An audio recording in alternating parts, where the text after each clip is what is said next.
राजस्थान में पेशेंट देखने गया तो वहाँ पे मैंने देखा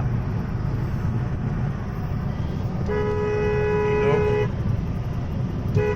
अपने शरीर का ध्यान बहुत रखते हैं, लेकिन किसी को ये नहीं पता है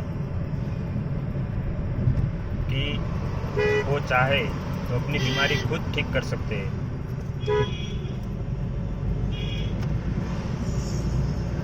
जैसे डॉक्टर विश्वरूप रॉय चौधरी से प्रेरित होकर हमने जो डाइट बनाई, उसमें अगर पहला 15 दिन केवल कच्चे खाने पे रहा जाए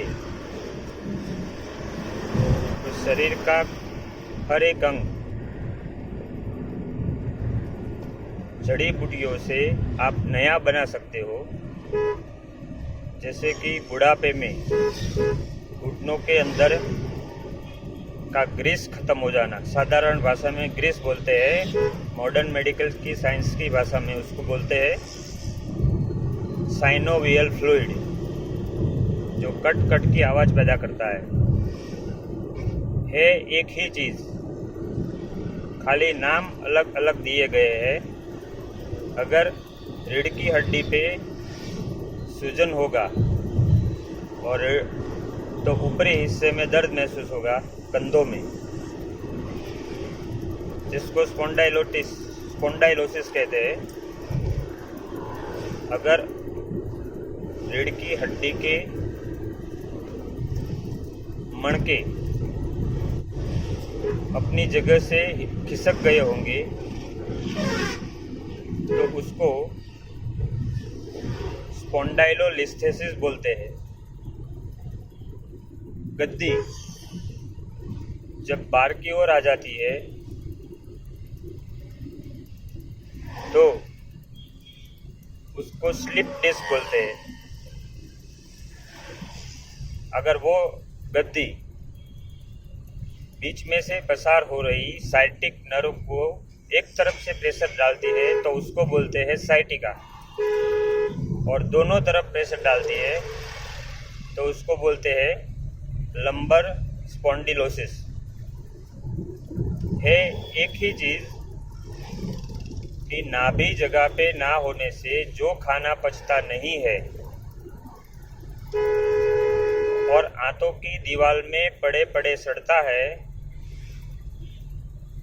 जो आंव बन जाता है, वो अगर रीढ़ की हड्डियों में जमा होगा तो ये रीढ़ की हड्डी की बीमारी पैदा करेगा। अगर घुटनों में जमा होगा तो घुटनों का ग्रीस सुखा देगा। मतलब आपको अपनी पाचन शक्ति बढ़ानी है, और पाचन शक्ति बढ़ाने के लिए आपको योगा करना बहुत ज़रूरी है। मैंने योगा के भी सारे वीडियो इसी चैनल पे डाले हैं। आपको खाली YouTube पे लिखना है डॉक्टर सुरेश शिव योगी।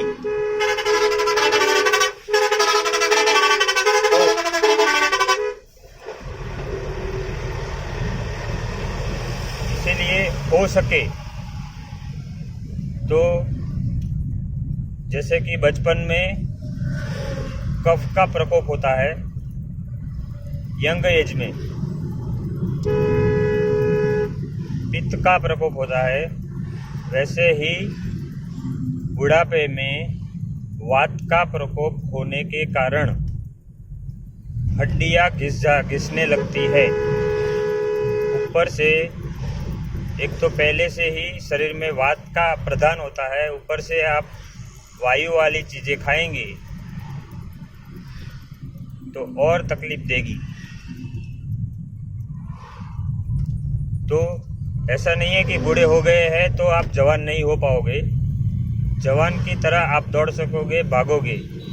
अगर आपने 15 दिन सही तरीके से योगा कर लिया, अपनी नाभि को जगह से खिसकने नहीं दिया,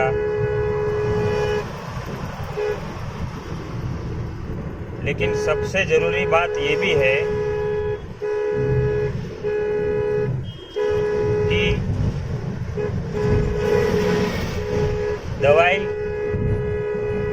पेशेंट बिल्कुल ठीक हो जाता है और एक पेशेंट फरियाद करता है अभी तो मुझे कुछ आराम नहीं है, तो उसके पीछे का विज्ञान तो समझो कि एक ही बीमारी में एक तरह की दवाई से एक पेशेंट ठीक हो जाता है, दूसरा क्यों नहीं होता है?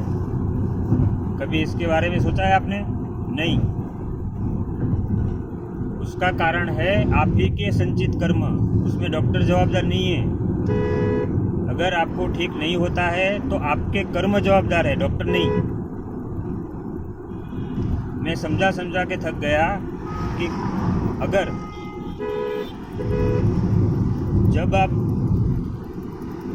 पृथ्वी पे किस चीज़ के लिए आए हो वही आपको पता नहीं है, तो बोलते हैं हम कहाँ साधना करने जाएंगे। जब आप मरोगे तब आपको यकीन आएगा और वो सब याद आएगा कि पिछले जन्म में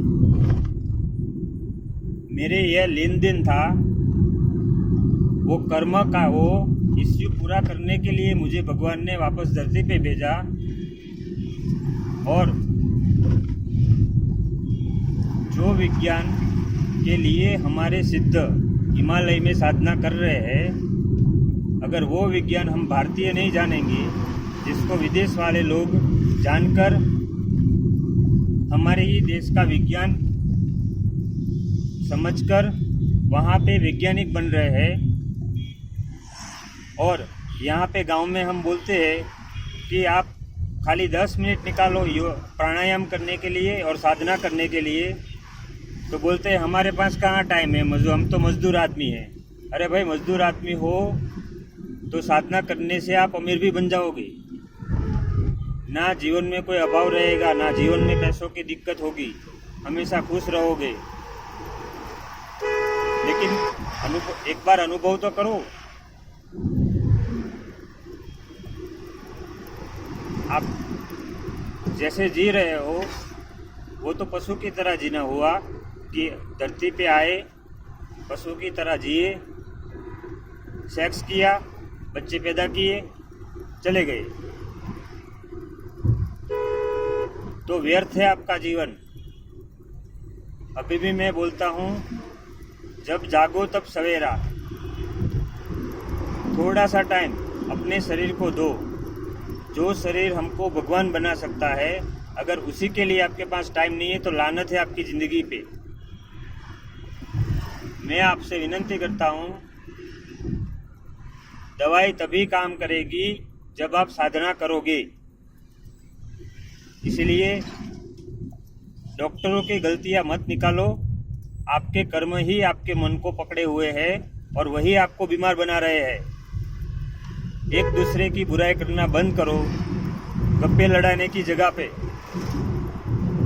साधना के लिए वक्त निकालो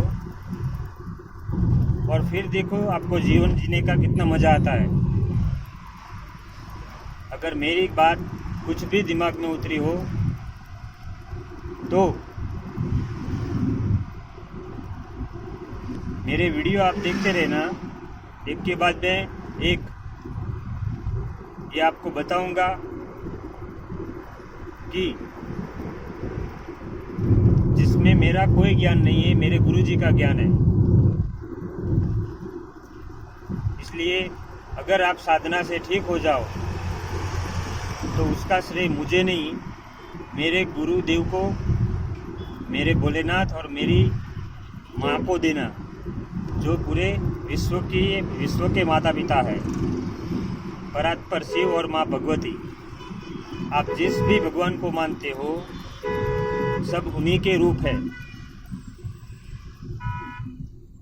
मानना ना मानना आपके हाथों में।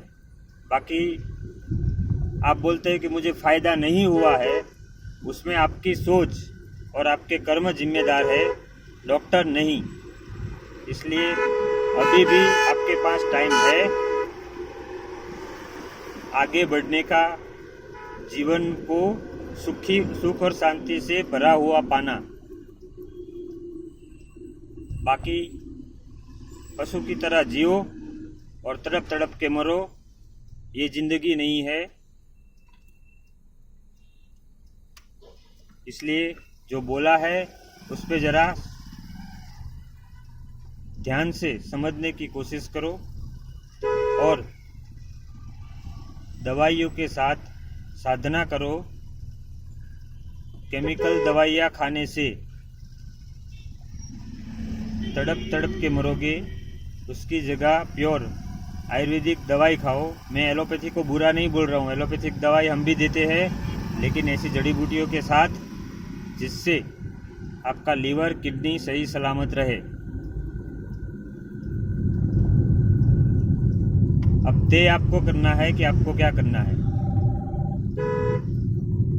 अगर किसी को बुरा लगा हो तो मैं माफ़ी मांगता हूँ, लेकिन हकीकत बताना मेरा कर्म था, वो मैंने किया। अब आपको करना है जो भी करना है। धन्यवाद।